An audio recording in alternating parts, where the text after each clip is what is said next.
Alright, so this is a very strange video to release now of all times, but I don't really care, I'm doing it anyways. God, Pilgrim vs. the World is a very, very good movie. Actually, it might be one of my favorite movies, top 50 at least or something. It's very funny, very visually creative, has an incredible style of writing, and more importantly, I think it has incredible characters. I kinda just wanted to make this instead of reviewing bottoms or whatever is popular right now, so I'm gonna do a video on an older movie because why not? Also, I'm not doing all the characters because that would take too long, but Wallace would be number one. The evil X's are some of my favorite parts about the story of Scott Pilgrim. They all have different traits and different things going on with them. I will be ranking them mostly off of pure enjoyment, but I can include other things like fight scenes and their personalities and overall jokes. I won't be counting their involvement to the story because only one of them is really all that important. Also, no, I'm not counting N-word Scott. He might count, but he's barely an evil X. I like the idea though, for your information. Alright, let's get into it.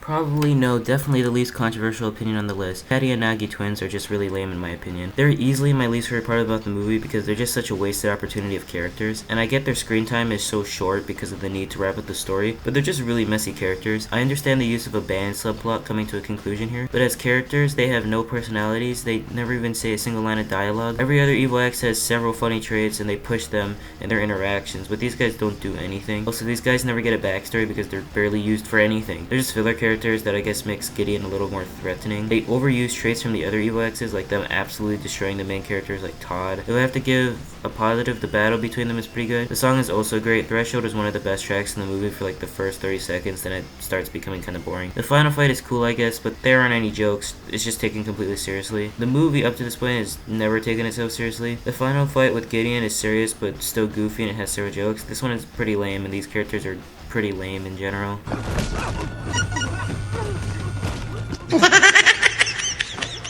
Alright, so Lucas might be too low, but generally I think he's really good. Compared to every other evil X though, he's definitely one of the weaker villains. He's a very fun character for Scott to fight right after Matthew. They get really creative with him and the idea of him being an actor. The stunt doubles and him tricking Scott with his great acting are both really funny and creative ways to push the concept. Chris Evans is great as Lucas, he really sells all the lines very well. It's a great extension that Matthew brought to the table. I love the idea of the stunt double fight, it's one of my favorite openings to any fight in the movie, but I really don't like how they cut away from it to show Scott defeating all of them. I also think the ending is kind of weird that Scott just outsmarts Lucas at the end. I would prefer a fight, but whatever. He also doesn't really seem to have any special power, which I'm sure every other evil X does, so that's kind of weird. Regardless, I still really like him, he's very good. My main goal is to blow up and then act like I don't know nobody. So, I'm not really sure what people think about G-Man or Gideon, but I really like him, but he's not as good as the other evil X's. He doesn't have a ton of build-up as a character since he's really just a big bad final boss fight for Scott, but regardless, he's a really good final boss for Scott. He probably has the least funny one-liners besides the twins, like, "You made me swallow my gum." But he's a really silly, goofy character that takes himself completely seriously, and it's pretty funny how pathetic he is as a character. He's just really uncomfortable whenever he's on screen. He just makes me uncomfortable, and that's clearly the point. I love how he gets introduced, and how when Ramona breaks up with Scott, he won't stop rubbing it in his face for the next 5 minutes of the movie. He basically does everything in his power to annoy Scott, and it's nice seeing him get beat up at the end for being such an unlikable character. The fight scene with him at the end is also fantastic. I love the callback to Knives and Scott at the arcade to have them doing the same thing to beat up Gideon. Also, he's really racist, which is like the perfect fit for his character, so yeah.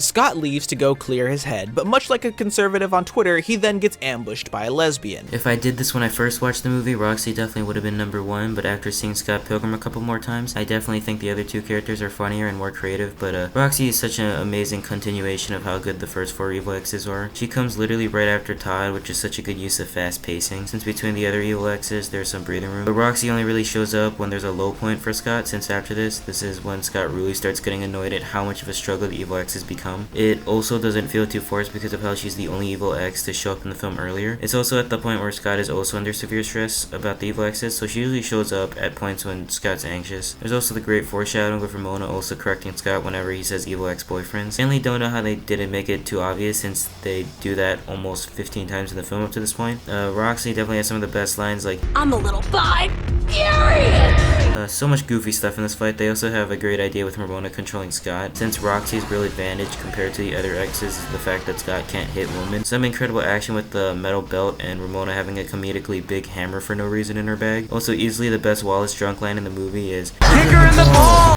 Roxy's powers are really cool with some great uses of them when Scott first meets her and when Scott fights her. I love how strangely balanced the evil exes are. The first two are realistically strong. Todd is probably the most powerful evil ex, then it goes right back to a basic fight. She would probably be number 2, but I really don't like how they defeat her. The slow-mo effects with Scott and Ramona are really funny, but I really don't need to see this on screen. How is this PG-13? I genuinely have no idea how they got away with this one, but still fantastic.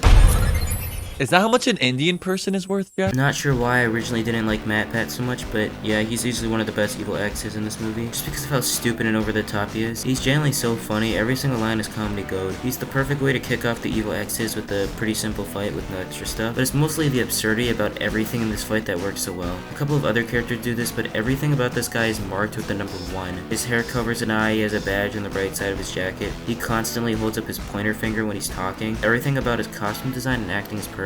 The horrible CGI in him would be an issue if they weren't self-aware about it, which makes everything about him even funnier. MatPat might be one of the only characters in the entire movie to actually still be jealous about Ramona, which is funny considering it was in 6th grade when they broke up. The guy has been petty about this entire situation for almost 15 years, and it's so funny how over the top he is throughout it all. Also, second funniest drunk Wallace dialogue, if that counts for anything. It's that one guy! The main thing that puts him so high is that he has the funniest moment in the entire movie, which is obviously his musical number. It doesn't even sound that bad, but it's so out of nowhere and funny with the twist of his fire powers being even funnier. He literally kills the other band in cold blood and it's never brought up again. His death is so funny with the terrible rhyming that makes no sense, even though it's done better later on, but still. One of the most memorable moments and funniest evil exes in the entire movie. Bravo, Vince. Eating animals is wrong, McDonald's. Hurting animals is wrong, McDonald's. Yeah, easily where this movie peaks is with Todd. I don't think there's a big jump in quality between him and Matthew, but he's definitely the most funny and absurd ex in the movie. He's basically everything from Matthew, but on steroids. He's so ridiculous, I love him. He has such a great setup. He's always been in the background with Envy whenever she's brought up, but you will barely ever notice him. There's some neat little foreshadowing when Scott mentions Todd and Ramona says she dated one before. It's just a line most people will miss. Anyways, when you get the line drop that Todd is an evil ex, it's such a cool moment since it's brought up several times. The first thing he does is for no reason brutally punch knives and literally knocks the dye out of her hair. We know this because young Neil says it twice. I love the part where Todd becomes God and is able to control time and space and is basically unkillable. Todd is very easily the strongest, most powerful ex in the entire movie, which is so cool considering he's only the 3rd evil ex. I love the line delivery about Todd being a vegan being the reason why he's so powerful, which is such a funny random concept for a character. It literally makes no sense, but it's the perfect example for